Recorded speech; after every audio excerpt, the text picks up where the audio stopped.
Eh bien, je pense que les qualités essentielles, ça serait déjà une certaine polyvalence. Parce que si dans une entreprise, on a une polyvalence, alors on a la capacité d'aider l'autre. Et si on veut aider l'autre, ça veut dire que tout va bien être coordonné. Peu importe que la fonction soit un petit peu différente. Si je suis assistant funéraire, maître de cérémonie, secrétaire, je dois pouvoir être au courant de tout ce qui se passe dans le bureau, de manière à pouvoir accompagner les familles, comme il se doit, avec bien sûr un code de déontologie. Bureau de pompe funèbre, ça ne veut pas dire qu'on est forcément triste. Même si nous, on a quand même un cœur, il ne faut pas penser qu'on a un cœur de pierre par habitude, c'est jamais la même chose, c'est toujours différent.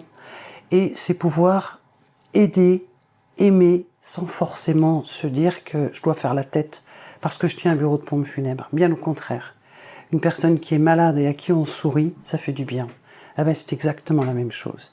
Il faut sourire, il faut aimer les familles, il faut aimer les gens. Oui, on participe au processus du deuil, on accompagne les familles. La chance qu'on a, c'est d'avoir un bureau de pompe funèbre dans la même cour que la chambre funéraire. C'est-à-dire que on va recevoir la famille pour l'organisation des obsèques, mais ensuite on va l'accompagner pendant 3-4 jours, parce que régulièrement ils vont venir se recueillir. Et notre rôle, c'est de les accompagner, de les aider, de les emmener jusqu'au moment où on va fermer le cercueil.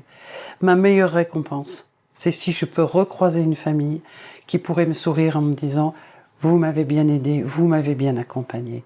De ne pas revoir une famille en pleurant, en me disant oh, « Ils vont vraiment pas bien ». Et ça fait 6 mois que l'enterrement a eu lieu.